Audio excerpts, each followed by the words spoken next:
मेरे हुसैन हुसैन। बिस्मिल्लाहिर्रहमानिर्रहीम। सारी तारीफ़ अल्लाह के लिए, दुरूद और सलाम मोहम्मद और आले मोहम्मद के लिए।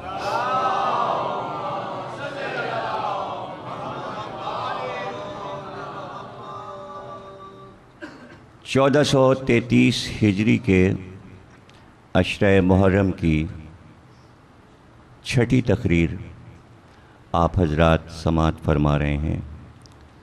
मेट्रो 1 टीवी की जानिब से ये अशरा मुनक़िद है और इस अशरे का मौजू है मार्फत इलाही। हम मुसलसल इस मौजू पर गुफ्तगू कर रहे हैं। इंसान मज़ाहिर फ़ितरत को देखकर भी मार्फत हासिल कर सकता है और अपनी ज़ात को, यानी जितना भी गौर व फिक्र करेगा, ज़ाहिर है कि साइंस के लिए तो ज़रूरी है कि मुशाहिदा जो है वो बहुत ज़रूरी चीज़ है, और जिसका मुशाहिदा जितना तेज़ होगा तो वो चीज़ों पे गौर करेगा। और कल भी मैंने किसी तकरीर में अर्ज़ किया था कि आप अपने बारे में सोचें कि अल्लाह ने आपको क्या क्या नेमतें दी हैं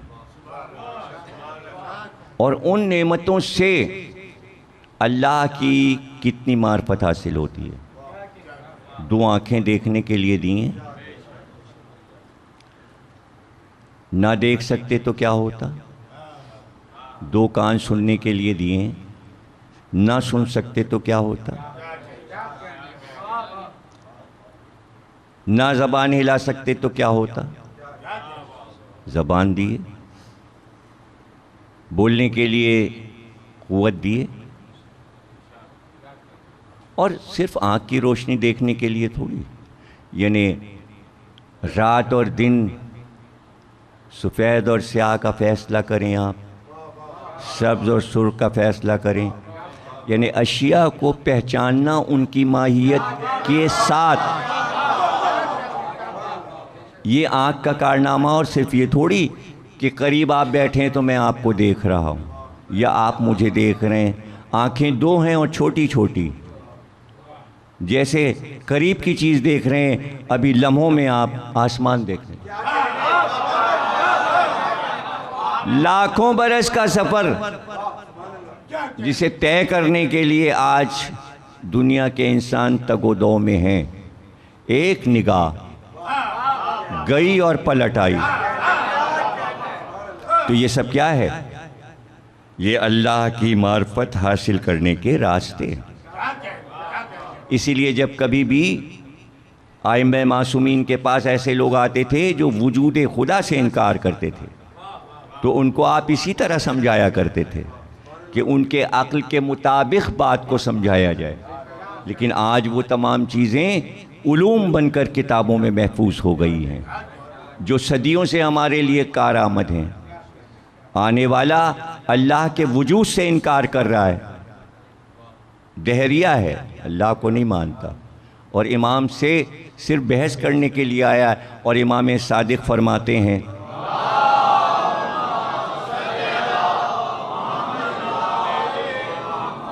ये बता कि अल्लाह ने ये जो आँखें बनाई बादाम के शक्ल की क्यों बनाई?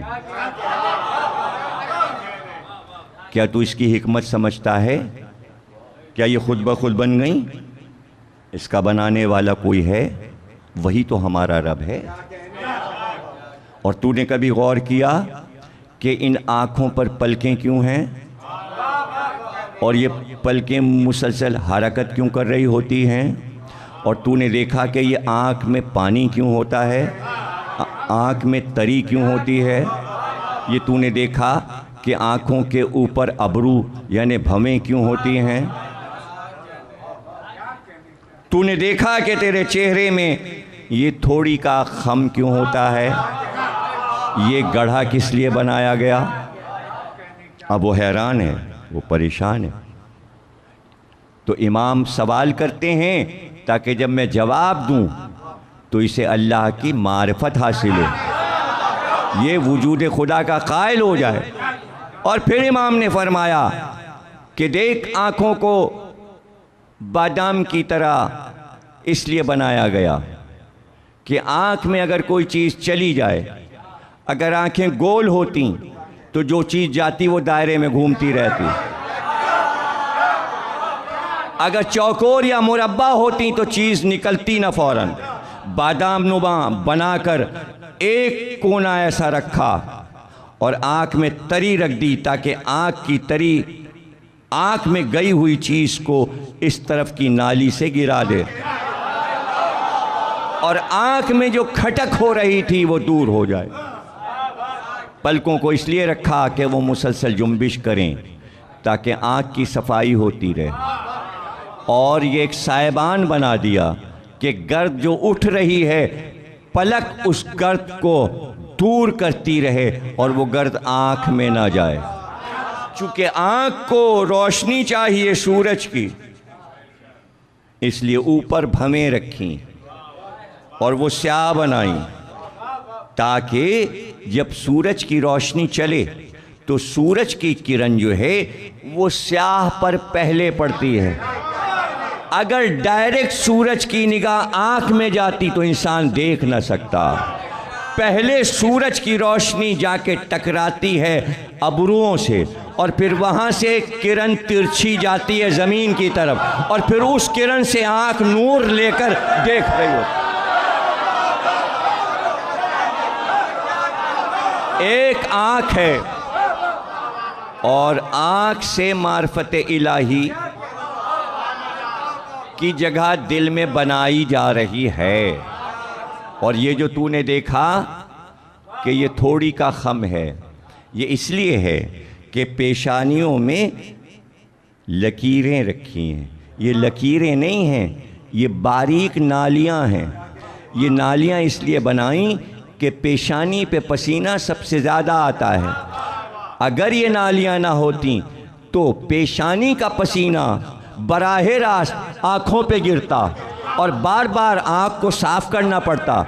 इसलिए पसीना दो हिस्सों में बंटकर कनपटियों से होता हुआ और यहाँ से चेहरे को होता हुआ और यहाँ तक आता है। ये खम रखा ताकि इधर का पसीना यहाँ जमा हो, इधर का पसीना यहाँ जमा हो। और पसीने का मंबा इसको इसलिए बनाया कि दांतों की नसें यहाँ आके मिलती हैं और गिरा लगती है ताकि दांतों की नसों को पसीने से ठंडक मिलती रहे।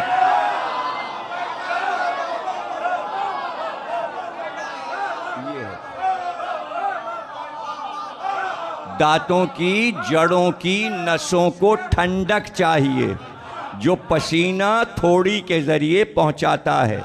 इस हिस्से का ताल्लुक दांतों की जड़ों से है। साइंस ने तो आज तरक्की की है ना बाबा, फिजिकल साइंस तो आज तरक्की पे आई है। ये तो 1400 बरस पुरानी बात है, 1400 बरस पुरानी बात है। ये मेरे भाई देखिए बैठे हुए हैं, जर्मनी से आए हैं, मिस्टर साइमन पीएचडी कर रहे हैं प्रिंसटन यूनिवर्सिटी से, और आपके साथ इस अशरे में शरीक हो रहे हैं। इनके मुल्क जर्मनी में एक किताब लिखी गई इमाम जाफ़र सादिक पर, और वो किताब यूरोप की यूनिवर्सिटी के स्कॉलर्स ने मिलकर लिखी। देखिए उस किताब को आपने भी पढ़ा है, हमने भी पढ़ा है। उर्दू में उसका तर्जुमा हुआ है सुपरमैन इन इस्लाम के नाम से उर्दू में वो किताब आई, और 33 यूरोप के स्कॉलर्स ने उसमें रोमानिया, बल्गारिया, फ्रांस और लंदन और जर्मनी और फ्रांस सब यूनिवर्सिटीज़ के प्रोफेसर ने एक एक मकाला इमाम सादिक पर लिखा।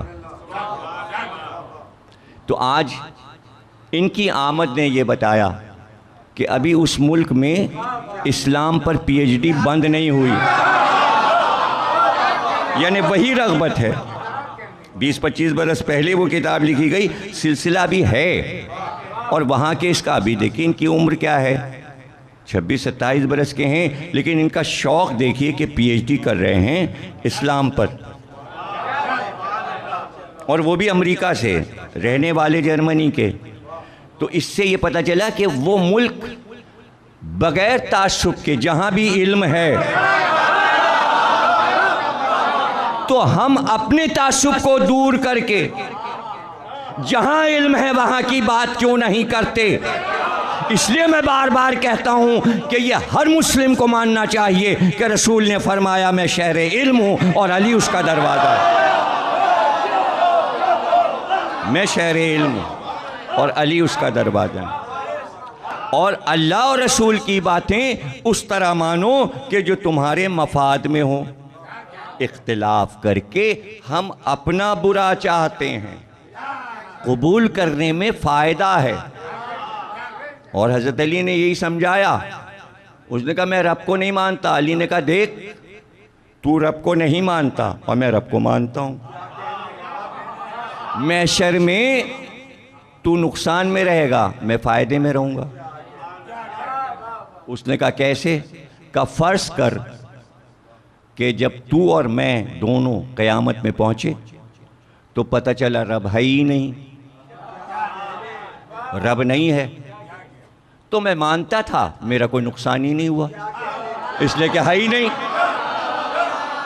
और तू तो खैर मानता ही नहीं था, तो तू भी फ़ायदे में रहा, मैं भी फ़ायदे में रहा, है ही नहीं। लेकिन अगर हम और तुम दोनों पहुँचे और पता चला रब है, तो मैं मानता था, मैं फ़ायदे में रहा, तू नहीं मानता था, तू नुकसान में रहा। तो मानने में फ़ायदा है, न मानने में नुकसान है।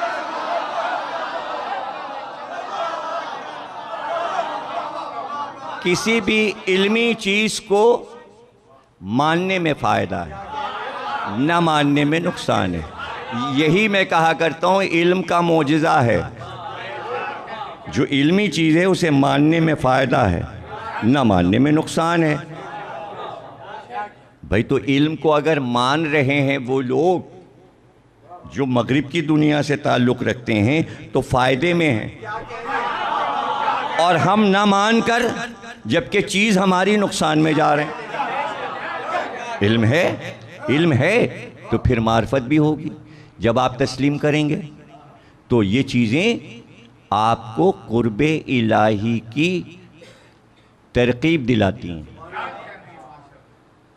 और सनद जो है, साने की सनद,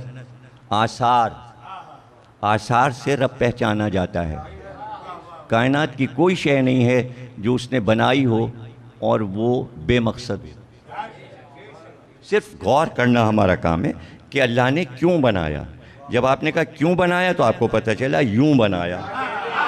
यही आपकी मार्फत है। जब मार्फत आपकी ज़्यादा हुई तो आपको रब से मोहब्बत ज़्यादा हुई। जब मोहब्बत ज़्यादा हुई तो आप अल्लाह के कामों की तरफ ज़्यादा राग़िब हुए, तो दुनिया के कामों से नफ़रत हुई। जब दुनिया के कामों से नफ़रत हुई तो गुनाह से बचे, जराइम से बचे, खुरेज़ी से बचे, बद आदतों से बचे, बुरी आदतों से बचे। अरे भाई तो बचाओ ना आवाम को। यानी मज़हब को सिर्फ नारा नहीं बनाना है। अब इस दौर में, साइंसी दौर में, मज़हब को कारआमद बनाकर मुसलमानों को जीना पड़ेगा, चाहे वो तौहीद हो या रिसालत हो या विलायत हो या इमामत हो। कारआमद बनाकर, और किसी ऐसी चीज़ को जिसमें खूबी ना हो और उसमें आप खूबी पैदा करना चाहें, ये भी एक गलत रास्ता है। ये ज़िद है और ये अच्छी ज़िद नहीं है। जिसमें खूबी है उसकी खूबी बयान करें। और देखिए, जिसमें अल्लाह खूबी रख दे तो आप बोलते चले जाएं, कभी खूबी ख़त्म ही नहीं होगी। अल्लाह की बनाई हुई सनत में जितना आप बोलें कम है। और जिस चीज़ में कोई खूबी ना हो और आप शुरू हो जाएं कि ये बहुत अच्छी है। अभी बहुत से आर्टिस्ट उल्टी सीधी तस्वीर बना देते हैं और चाहते हैं कि तारीफ़ हो, अबे समझ ही नहीं आता कि क्या बना हुआ है। आया गाय बनी है कि घर बना है कि इंसान बना है कि बनाया क्या है? और कह रहे तस्वीर बहुत अच्छी है, और वही तस्वीर जो समझ में ना आए वो लाखों में बिक जाती है। अब ये भी मसाइल हैं, ये तजरीदी आर्ट, जदीद आर्ट कहलाता है, और कहा यह जा रहा है इसकी तारीफ करो। अच्छा ठीक है भाई, चूंकि सब तारीफ कर रहे हैं तो जो एक बुराई करेगा वो महफिल से निकाला जाएगा, वो महफिल से निकाला जाएगा। इस खौफ से कोई ये भी नहीं कहता साहब ऐसा नहीं है। तो भाई अगर अक्सरियत किसी चीज़ पर मुत्तफिक हो जाए, गलत चीज़ को सही कहने लगे, तो क्या वो सही हो जाएगी? क्या वो सही हो जाएगी? नहीं, सही तो नहीं होगी, लेकिन ये कहा जाएगा हाँ गलत अब मशहूर हो गई तो अब हो गई। लेकिन अगर उसी को सही कर दिया जाए, अगर उसी को सही कर दिया जाए, देखिए कहा रसूल अल्लाह ने ये कि इल्म हासिल करना है तो जाओ। कहाँ जाओ? कहाँ जाओ? अब जो भी लफ्ज़ आप कहेंगे वो रसूल अल्लाह ने नहीं कहा।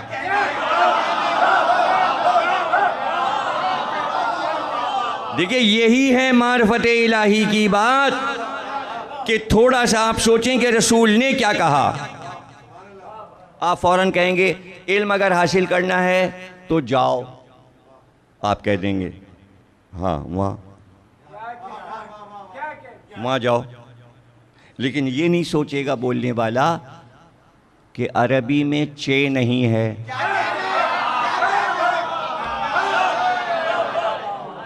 अरबी में चे नहीं है, चे अरबी में नहीं होता, कुरान में चे नहीं है। अब ये तो सब कहेंगे हाँ बिल्कुल सही कह रहे हैं, चे अरबी में नहीं है। अलिफ बे पे ते जीम हे खे, जीम के बाद चे, चे अरबी में नहीं है। तो फिर चे का लफ्ज़ नबी कैसे कहेंगे? तो फिर कुछ और कहा होगा। तो हदीस में देखिए क्या कहा, सीन कहा, सीन कहा, सीन तो अरबी में है। इल्म हासिल करना है तो सीन जाओ, तो तर्जुमा करने वाले ने कहा ना कि चीन जाओ, हदीस में है सीन जाओ। और सीन कौन सा? स्वाद ये नून सीन, ये हदीस में लफ्ज़ आया। सीन से सीन नहीं, स्वाद से सीन है। तो उस सीन को तलाश करना है कि वो सीन क्या है। अब तर्जुमे में आप जो कह रहे हैं चलिए वही सही है। तो अब जाओ ना, तो चीन को यहाँ लाओ।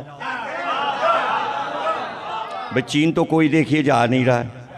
तो अब माशाल्लाह हमारी हुकूमत ने बच्चों के स्कूलों में, कॉलेजों में चाइनीज़ कंपलसरी कर दी। तो हम तो न जा सके, चीन आ गया, चीन आ गया, चाइनीज़ सीखे। लेकिन जाहिर है कि अच्छी बात है। देखिए प्रोफेसर एहतशाम हुसैन ने आज से 50 बरस पहले एक मजमून लिखा था, उसमें लिखा था कि 9 साल का बच्चा 9 साल की उम्र में दुनिया की 13 ज़बानें सीख सकता है बहुत आसानी से। इतनी अक्ल 9 बरस के बच्चे में हो जाती है कि 9 ज़बानें उसे सिखाई जा सकती हैं। तो बच्चों को ज़्यादा से ज़्यादा ज़बानें सीखनी चाहिए। कोई इसकी मुखालफत नहीं करेगा कि जितनी ज़्यादा दुनिया की ज़बानें आप सीख सकिए आप सीखिए। लेकिन फिर भी मैं ये कहूँगा कि पाकिस्तानियों के लिए सबसे सरे फहरिस्त 2 ज़बानें तो बिल्कुल लाजमी हैं, एक अंग्रेज़ी दूसरे उर्दू। उसके बाद जो चाहे सीखो, तीसरे नंबर पे कोई भी ज़बान सीखो, लेकिन नंबर 1 2 ज़बानों को रखो, अंग्रेज़ी और उर्दू। इसलिए कि अंग्रेज़ी नंबर 1 ज़बान है दुनिया में और उर्दू तीसरे नंबर पर है। उर्दू इसलिए सीखो कि तहजीब आ जाए, अंग्रेज़ी इसलिए सीखो कि रोज़ी मिल जाए।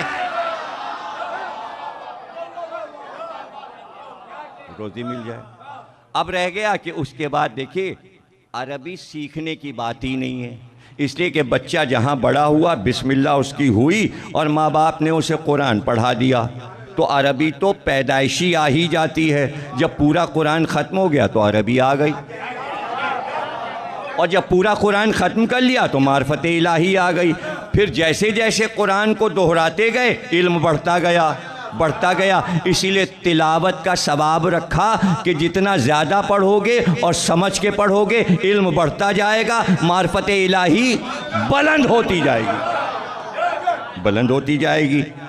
कुरान जुज़दानों में रखने के लिए नहीं है, जुज़दान में तो अदब के लिए रखा जाता है, या मरीज़ को हवा देने के लिए नहीं है, या बलाएं दूर करने के लिए घर में रखने के लिए नहीं है। कुरान मुसलसल हर आन पढ़ने के लिए है और मुसलसल तिलावत। और इमाम रिज़ा अलैहिस्सलाम ने फरमाया कि जितनी ज़्यादा तिलावत कुरान की होगी हाफ़ज़ा बढ़ता जाएगा। लोग आके मुझसे पूछते हैं अपने बच्चों के लिए, साहब मेरा बच्चा याद नहीं कर पाता, हाफ़ज़ा कैसे दूर हो? इमाम ने नुस्खा बता दिया, कुरान ज़्यादा पढ़ो हाफ़ज़ा बढ़ता जाएगा, हाफ़ज़ा तेज़ होता जाएगा। जितना ज़्यादा कुरान पढ़ोगे हाफ़ज़ा तेज़ होता जाएगा।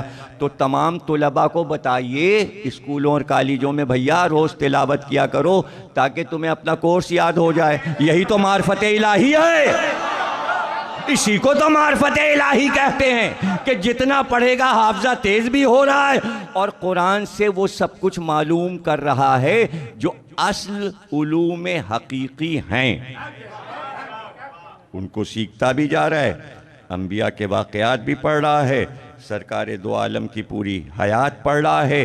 तो यही वजह है जनाब कि पूरा वाक़या करबला आप देख लीजिए, जिस दिन मदीने से निकले थे और शब आशूर तक, और रास्ते भर देखते जाइए कि हर हुसैन का मुजाहिद किसी उम्र का हो, जहाँ काफ़िला रुका है वहाँ तिलावत की आवाज़ें आई हैं। और उनके लिए ये नहीं था कि कुरान लेकर बैठें तो तिलावत करें, सबके सीनों में कुरान था, सबके सीनों में कुरान।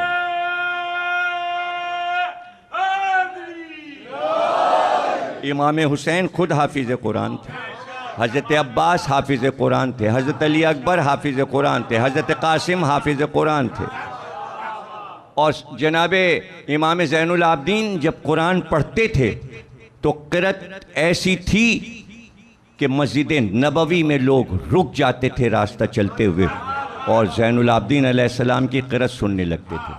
14 साल के थे हज़रत कासिम, 18 साल के थे हज़रत अली अकबर, लेकिन ये लिखा हुआ है कि जब मस्जिद नबवी में क़िरात शुरू करते थे तो ऊँट रुक जाते थे, रास्ते में चलते हुए ऊँट उस क़िरात को खड़े होकर सुनने लगते थे। इंसान तो इंसान है, इतने महव हो जाते थे। ये ऐसे कारी कुरान थे, इनके सीनों में कुरान था, इनके लब पर कुरान था, और कुरान से फिर रिश्ता तोड़ा नहीं, बल्कि ये कि जब नेज़े पे सरे हुसैन आया तब भी तिलावत करता रहा। नेज़े पर भी हुसैन का सर सूरह कहफ की तिलावत कर रहा था, यानी बता रहे थे कि अहले बैत और कुरान अलग अलग नहीं, साथ साथ हैं। यही हैं मार्फत इलाही की बातें कि हुसैन ने मदीने से जो सफ़र किया वो सफ़र इसलिए था कि भूला हुआ सबक मार्फत इलाही का याद दिलाया जाए, याद दिलाया जाए। क्या है मार्फत इलाही? किसे कहते हैं मार्फत इलाही? यानी किसी मिसाल से ही तो बात समझ में आती है। मार्फत इलाही यही है कि आपके पास एक कटोरा पानी हो, एक गिलास पानी हो, लेकिन एक मुसाफिर प्यासा आ जाए और आप अपनी प्यास रोककर वो पानी उस इंसान को पिला दें बग़ैर पूछे कि आया वो मुसलमान है या मुसलमान नहीं है। लेकिन हुक्म इलाही ये है कि प्यासे मुसाफिर को, बल्कि शरीयत इस्लामी में तो जानवर के लिए भी है कि प्यासा कुत्ता प्यासी बिल्ली भी आ जाए तो अपने हिस्से का पानी उसको पिला दो। बल्कि ये भी है शरीयत में कि अगर वज़ू का पानी इतना ही है कि सिर्फ वज़ू कर सकते हो और प्यासा कोई जानवर आ जाए तो वज़ू के लिए तर्क है, तयम्मुम है, और वो पानी प्यासी मखलूक खुदा के लिए है। इसे कहते हैं मार्फत इलाही। यही सबक हुसैन ने सिखाया कि जब हुर का लश्कर आया, इरादा था उसका हुसैन को गिरफ्तार करके दरबार में पेश किया जाए। हुसैन इरादा भी जानते हैं पूरे लश्कर का और हुर का भी, लेकिन उस वक्त तो वो प्यास में मुब्तला थे। वो तो सहरा में पानी तलाश कर रहे थे, वो तो कई दिन से प्यासे थे, भटक रहे थे पानी की तलाश में। और सिर्फ इतना कहा था, अब्बास मशकें उतार लो और पानी पिला दो। मशकें उतार लो ऊँट पर से और इन्हें पानी पिला दो। एक जुमला कहा हज़रत अब्बास। बच्चों का साथ है, बच्चों का साथ है।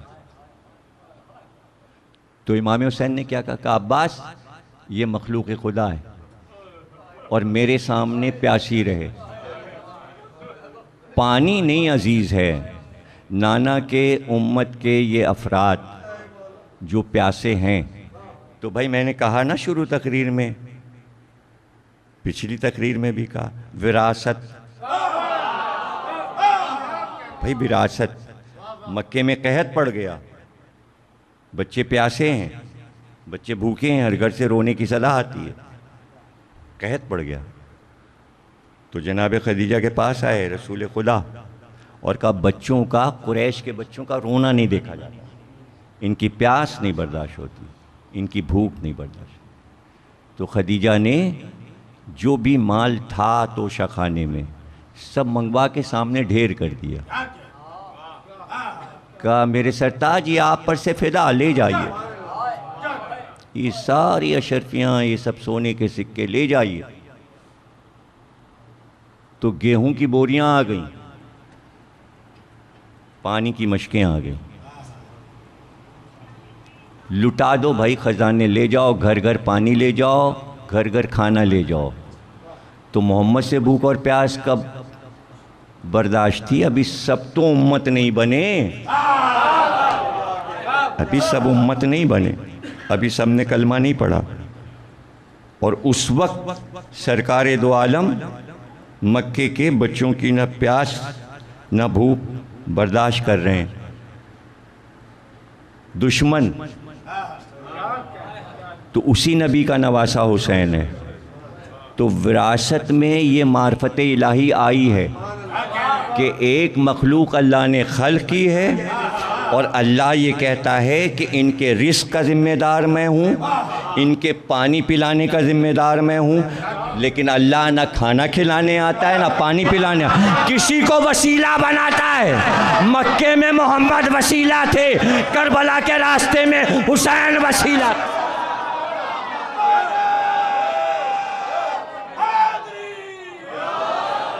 अभी मैं मसाइब नहीं पढ़ रहा, देखिए ये फ़ज़ाइल हैं, यानी मार्फत इलाही की मिसालें चाहे फ़ज़ाइल में हों या मसाइब में। आप तो जानते ही हैं कि मेरा एक अंदाज़ है कि मैं कहीं से भी किसी वक्त भी दलील देकर बात को समझा सकूं कि जो सामने की बात हो।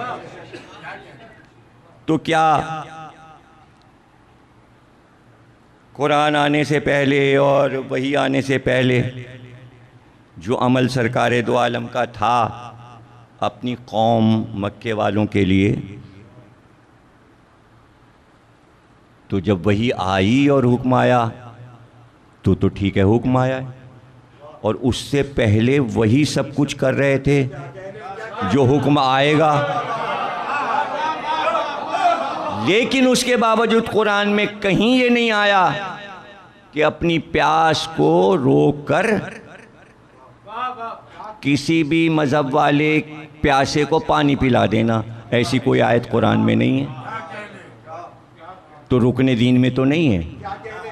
तो सरकार ने भी ऐसा किया और हुसैन ने भी ऐसा किया, और जबकि न कुरान में है न वही में है, तो फिर ये अमल सरकार ने और हुसैन ने कैसे किया? तो फिर मेरी सारी तकरीरों को जमा कर लीजिए और फिर खुद ही आपके सामने मामला आ जाएगा कि मैं क्या कहना चाहता हूँ। ये बनी हाशिम के घर की तहजीब, यानी वो हमेशा खौफ इलाही रखते थे। वो जानते थे कि ये मखलूक खुदा है और मखलूक खुदा के हुकूक कुछ लोगों पर होते हैं, इसी को हुकूकुल इबाद कहते हैं।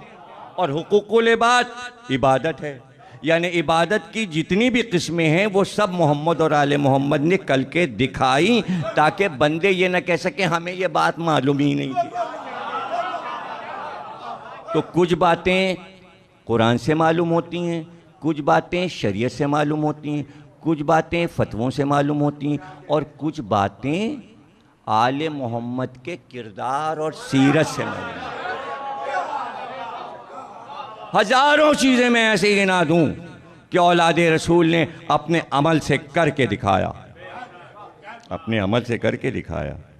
और ये अमल है, ये अमल है कि जो गुफ्तगू हो रही है बाप और बेटे में, तो हमने देखा है कि कुरान को अगर आप इस नज़रिए से पढ़िए तो सिर्फ ये जमा कर लीजिए कि कौन कौन से बाप बेटे हैं जिनमें आपस में कुछ बात हो रही है, और उसको सामने रख लीजिए। हज़रत याकूब हैं, बाप हैं, बेटे हज़रत यूसुफ हैं, दोनों की गुफ्तगू को एक जगह रख लीजिए।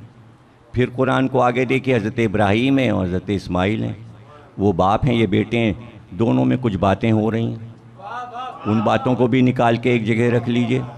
जनाब ज़करिया हैं और जनाब यह्या हैं, ये बाप हैं, ये बेटे हैं, जो गुफ्तगू हो रही है उसको निकाल के एक जगह रख लीजिए। अब वो सामने रख लीजिए, और उसके बाद फिर तारीख़ में तलाश करते चलिए कोई और बाप और बेटा, तो बहुत से बाप बेटे मिल जाएंगे, लेकिन जो नाम मैं बता रहा हूँ इनके अलावा शायद ही मुश्किल से मिले। तो मक्के में मिल जाएंगे आपको, एक बाप है अबू तालिब, बेटा है अली।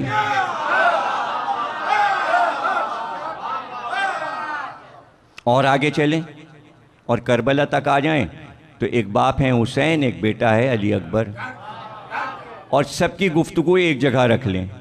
मैं आपको कसम खा के बता रहा हूँ, जैसी बातें याकूब ने यूसुफ से की हैं, उसी तरह की बातें इब्राहीम ने इस्माइल से की हैं, और उसी तरह की बातें ज़करिया ने यहिया से की हैं, और उसी तरह की बातें अबू तालिब ने अली से की हैं, और उसी तरह की बातें हुसैन ने अली अकबर से की।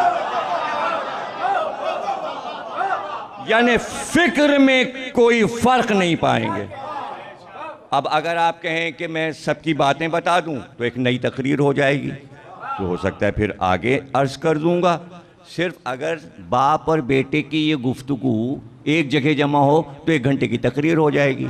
लेकिन आपको तशवीश तो होगी कि जो बातें याकूब और यूसुफ ने की बाप बेटे ने, जो इब्राहीम और इस्माइल बाप बेटे ने की, और जो ज़करिया और यहिया बाप बेटे ने की, और जो अबू तालिब और अली बाप बेटे ने की, और जो हुसैन और अली अकबर बाप और बेटे ने गुफ्तगू की, उसमें था क्या?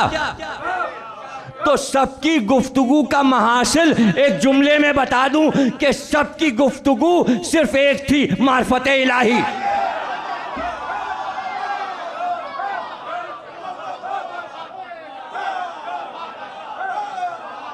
अब अगर आप कहें तो मैं वो गुफ्तगू दोहरा दूं तो वही होगा जो मैंने कहा, मार्फत इलाही। मार्फत इलाही क्या बात हुई? बेटा मैंने ख्वाब देखा है कि मैं तुम्हें ज़िबा कर रहा हूँ। कहा तो अल्लाह का हुक्म है, आप बजा लाइए और आप मुझे साबरीन में से पाएंगे। जो अल्लाह का हुक्म है उस पर अमल कीजिए, मेरे गले पे छुरी चलाइए और आप मुझे साबरीन में से पाएंगे। मार्फत इलाही। भाई बाप भी मार्फत इलाही पर है, बाप ने बयान किया तो बेटा भी उसी दर्जे पर है का साबरीन में से पाएंगे। यानी मैं कुर्बानी के लिए तैयार, मार्फत इलाही। यूसुफ ने याकूब से कहा मैंने रात ख्वाब देखा है, मैं एक बुलंदी पर हूँ, चाँद सूरज और 11 सितारे उतरे और वो मुझे सजदा कर रहे हैं और मुझे खिलत शाही पहनाया गया और सारी नेमात जो हैं वो मेरे सामने ला के रख दी गई हैं। तो याकूब ने कहा बेटा ये ख्वाब किसी को बताना नहीं, इसलिए कि अल्लाह बहुत जल्दी तुम्हारा दर्जा बढ़ाने वाला है। यूसुफ ने कहा अल्हम्दुलिल्लाह, मार्फत इलाही, मार्फत इलाही। अच्छा साहब, मक्के के लोग आए और आके अबू तालिब से कहने लगे ये तुमने देखा कि ये मेरे बच्चे जो हैं छोटे छोटे, इनको अली ने पत्थर से मारा है, किसी का सर तोड़ा है, किसी की आंख फोड़ी है, किसी को घूसा मारा है, किसी का हाथ तोड़ा, किसी की टांग तोड़ी है। समझाओ अपने बेटे को। 12 साल के बेटे को अबू तालिब ने आवाज़ दी, कहा अली इधर आओ। अली आ गए। जी बाबा।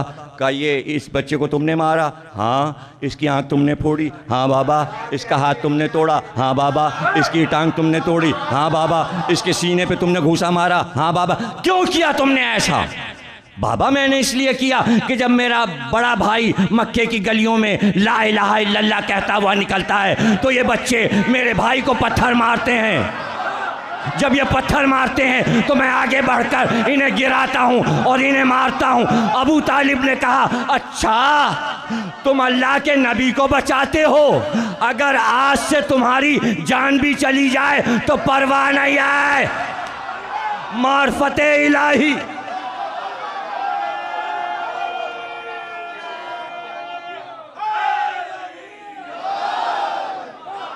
मार्फते इलाही, अल्लाह के नबी को बचाते हो, मार्फते इलाही।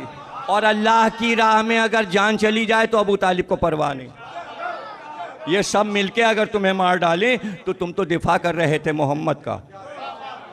तो अब आप समझ गए, अगर मैं ना भी सुनाता बाप और बेटों की गुफ्तगू तब भी आप मुझ पे यकीन करते कि हाँ सही कहा मैंने, मार्फते इलाही हैं। और रास्ता है कसरे बनी मकातिल से काफिला हुसैन का गुजर रहा है और अली अकबर अपने घोड़े को साथ साथ रखते थे, हुसैन के साथ साथ। तो अक्सर ऐसा होता, चलते चलते हुसैन हरने पर सर रख लेते और थोड़ा सा सो लेते थे। बस आँख झपक गई, थोड़ा सा आराम कर लिया, आँख बंद की। आँख बंद करने में भी आराम मिलता है। और एक बार हुसैन ने सर उठाया और कहा इन्ना लिल्लाहि व इन्ना इलैहि। जल्दी से हज़रत अली अकबर ने घोड़े को आगे बढ़ाया। कहा बाबा ये कलमा तो हर वक्त कहना ही चाहिए, लेकिन इस वक्त ये कलमा कहने की कोई ख़ास वजह? अभी मैं मसाइब नहीं पढ़ा, कोई ख़ास वजह? चूँकि वो जुमले में कह चुका हूँ तो अब ये तो आपको मसाइब ही लगेंगे ना। लेकिन उसी सतह पर बात हो रही ना कि जहाँ इब्राहीम और इस्माइल हैं, जहाँ याकूब और यूसुफ हैं, जहाँ अबू तालिब और अली हैं, वहाँ आप रोए नहीं थे, आप वाह वाह कर रहे थे। यहाँ आपकी चीख निकल गई, क्यों? देखिए, इसलिए कि मार्फते इलाही का सफ़र शुरू हुआ था। यहाँ मार्फते इलाही अपने कमाल पर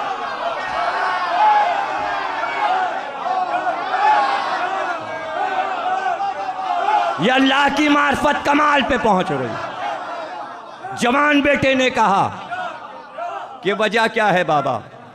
कहा अली अकबर, जब हमने हरने पे सर रखा तो एक आवाज़ आई सहरा से, कोई पुकार रहा था कि ज़रा देखो तो ये काफ़िला जा रहा है और मौत इसके ताक़ुब में है। ये आवाज़ मैंने सुनी तो मेरी आँख खुल गई। तो अली अकबर ने कहा बाबा क्या हम हक पर नहीं हैं? भाई हक तो अल्लाह का नाम है। बाबा क्या हम हक पर नहीं हैं? कहा नहीं मेरे लाल, हम हक पर हैं। कहा बाबा जब हम हक पर हैं तो क्या परवाह कि मौत हम पर आ पड़े या हम मौत पे जा पड़े।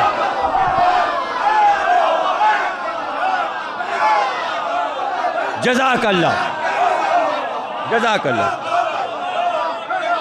जब हम हक पर हैं तो फिर क्या परवाह है कि मौत हम पर आ पड़े या हम मौत पर जा पड़े। यह है कौले अली। दादा का कौल बेटे ने दोहराकर मार्फत को कामिल कर दिया। यह है मार्फते इलाही। सुन लो, अगर आज हर मुसलमान का ये मंशूर बन जाए कि क्या परवाह है मौत हम पर आ पड़े या हम मौत पर जा पड़े, तो कभी मगरिब की ताकत से मुसलमान डरेंगे नहीं। मौत हम पर आती।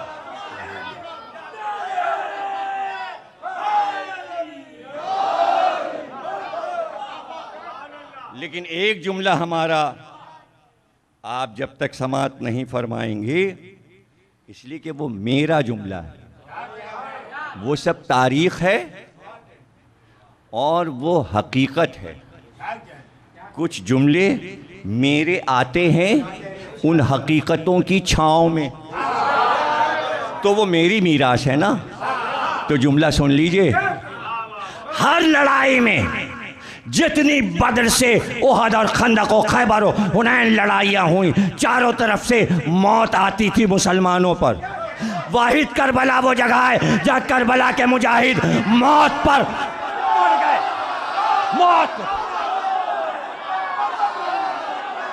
मौत पर हमला कर दिया।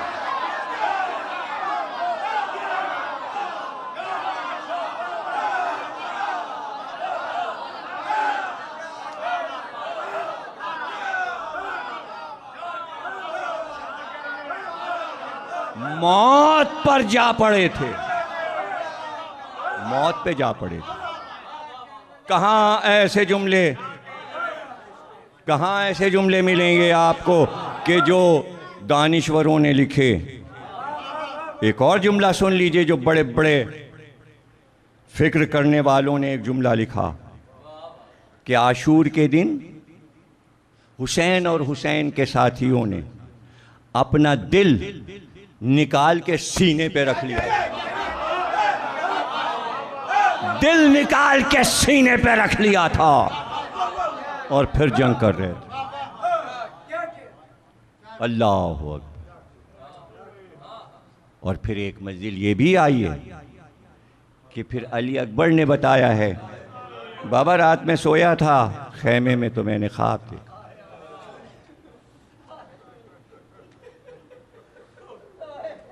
तो अब जब अली अकबर ख्वाब बता रहे हैं तो हुसैन फ़ौरन ख्वाब नहीं सुनते, कहते हैं अली अकबर खेमे के पीछे चलो, मैं ख्वाब सुन लूँगा।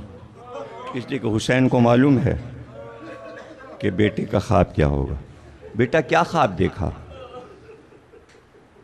का ख्वाब देखा कि एक सहरा है और उसमें खून का सैलाब है,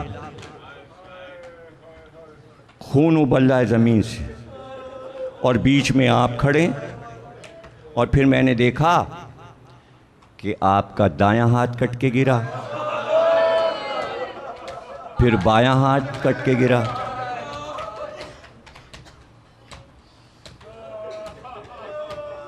और फिर आपके सीने पर एक वार हुआ और सीने पे एक घाव आ गया। कहाँ? वो जो तुमने ख्वाब में देखा है वो सहराए करबला अब जल्दी ही हम पहुंचने वाले हैं। और वो जो तुमने दायां हाथ देखा वो मेरा भाई अब्बास है, और वो जो बायां हाथ देखा वो तुम्हारा भाई कासिम है। और जो सीने पे तुमने घाव देखा तो अली अकबर जरा आहिस्ता, दरवाजे पे फूफी खड़ी है, वो तुम हो, वो तुम हो।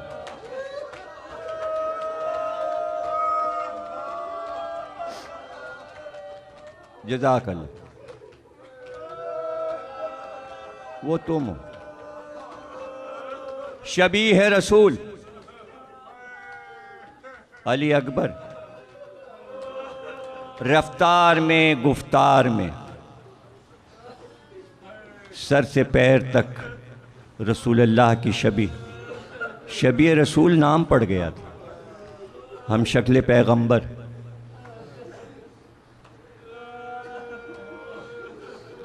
फूफी माँ बहनों की हसरतों का मरकज़, हुसैन की ज़ईफ़ी का सहारा। और यही वो मकाम है कि जहाँ अली अकबर चलते हैं तो तारीख़ लिखती है कि खेमे का पर्दा उठता था और गिरता था। और रावी कहता है कि कितनी देर लग रही थी उस मुजाहिद को बाहर आने में। जब बरामद हुए पता चला अली अकबर थे तो हैरान था मौलिक के पर्दा उठता है, वो बाहर आना चाहते हैं, तो रावी को तो सिर्फ पर्दा नजर आ रहा है, लेकिन पता ये चला कि जब अली अकबर निकलना चाहते हैं दर खैमा से तो बीबियां कमर से लिपट जाती हैं, अली अकबर को पीछे बुला लेती और हर बीबी कहती है अली अकबर तुम न जाओ, शबीह रसूल तुम न जाओ। कई बार बढ़े और सब बीबियां लिपट गईं, माँ भी है, फूफियाँ भी हैं, लेकिन जब अली अकबर आ ही गए दर खैमा तक और फिज़ा ने पर्दा उठा ही दिया, अब अली अकबर के लिए मुश्किल घड़ी थी, इसलिए कि इस मर्तबा छोटी बहन सकीना ने दामन पकड़ लिया। भैया अली अकबर, अम्मू भी गए थे पानी का वादा करके, वापस नहीं आए, क्या आप भी जा रहे हैं और वापस नहीं आएंगे? आप भी जा रहे हैं और वापस नहीं। अब छोटी बहन को भाई किस तरह समझाए? अल्लाह रे, सानिए ज़हरा का इस्तिक़लाल, अज़्म व हिम्मत के आगे बढ़कर सकीना को गोद में उठा लिया और कहा अली अकबर जाओ, खुदा हाफिज, जाओ, अब देर न करो अली अकबर, अब देर न करो, जाओ। अली अकबर सबसे रुखसत हुए और फिर हुसैन से किस तरह रुखसत हुए, किस शान से हुसैन ने रुखसत किया, सर से पैर तक देखा, वही अमामा जो मेराज में रसूल खुदा ने पहना था, वही अबा वही क़बा जो मेराज में रसूलुल्लाह ने पहना था, वो अमामा जिसका नाम सहाब था। हुसैन ने कहा ये अमामा अपने नाना का मैंने इसलिए रखा था कि जब तुम्हें दूल्हा बनाएंगे तो उस दिन पहनाएंगे, और अमामे के शमले कांधे पे लटका दिए, सर से पैर तक देखा और कहा अली अकबर लो दूल्हा तो बना ही दिया, अब मेरे सीने से लग जाओ। सवार किया, उकाब जिस घोड़े का नाम है उस पर अली अकबर तशरीफ़ फरमा हुए, सवारी रन को चली। हुसैन ने खुदा हाफिज़ कहा, लेकिन कुछ दूर अली अकबर का घोड़ा बढ़ा था कि कानों में आवाज़ आने लगी, ठहरो मेरे लाल, ठहरो मेरे लाल, जाने में जल्दी ना करो। अब जो अली अकबर ने मुड़कर देखा तो देखा बूढ़ा बाप कमर पे हाथ रखे घोड़े के पीछे पीछे दौड़ता हुआ आ रहा। भाई ज़िब्ह अजीम है। मिना में जब इब्राहीम इस्माइल को लेकर चले थे तो इस्माइल आगे आगे चल रहे थे, इब्राहीम पीछे पीछे, कुर्बानी का मौका था, अली अकबर पीछे पीछे हुसैन, आगे आगे अली अकबर। बस आखिरी दो जुमले सुनिए और फिर आपके लिए दुआ करते हैं कि अली अकबर ने घोड़े को काबा दिया, वापस हुए, घोड़े से उतरे, उतर कर इमाम हुसैन के करीब आए और बाप के करीब आकर छुप कर गोशे हुमायूं ने इमामत में कोई बात कही और कहने के बाद फिर घोड़े पे सवार हुए और घोड़े पर बैठकर रवाना हो गए। अली अकबर तो चले गए लेकिन हुसैन रोते हुए, ढाड़े मारते हुए, आंसू बहाते हुए और रोते हुए दर खैमा तक आए। पर्दे के पीछे जनाब ज़ैनब खड़ी थी। कहा भैया मेरे लाल ने चलते वक्त आपसे क्या कहा कि आप इस तरह बिलक कर रोने लगे? कहा ज़ैनब बस ये पूछो ना, इसलिए कि तुम सुन नहीं सकती हो और बर्दाश्त नहीं कर सकती हो। हज़रत ज़ैनब ने कहा भैया तुम्हें मेरे हक़ की कसम मुझे बता दो कि मेरे लाल ने जाते वक्त क्या कहा? तो हुसैन ने एक बार कहा ज़ैनब तो फिर अपने दिल को संभालो। देखो करबला का दस्तूर ही बदल गया। ज़माने का दस्तूर ये है कि जब बूढ़ा बाप मरने लगता है तो जवान बेटे से वसीयत करता है कि मेरे बाद ऐसा करना और ऐसा करना। अरे करबला में दस्तूर बदल गया। जवान बेटे ने बूढ़े बाप को वसीयत की है। जाते वक्त दो बातें मुझसे कहीं। एक बात तो ये कही, बाबा मैं जवान हूँ, मेरा लाशा आपसे उठ ना सकेगा, तो मदद के लिए बच्चों को बुलाइएगा। और दूसरी बात ये कही, मेरी माँ उम्मे लैला गैर घर की है, उसके सर की चादर।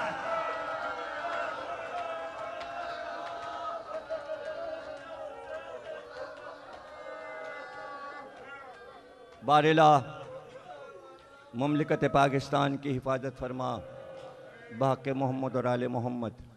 जहाँ जहाँ मोमिनीन हैं उनकी हिफाजत फरमा, बाक़ मोहम्मद और आले मोहम्मद। तमाम बसने वालों में इत्तेहाद पैदा कर, बलाएँ और मुसीबतों को इस मुल्क से दूर फरमा। जो हज व ज़ियारत से मुशर्रफ़ होना चाहते हैं उन्हें हज व ज़ियारत से मुशर्रफ़ फरमा, ज़हूर फरमा और ताजील फरमा।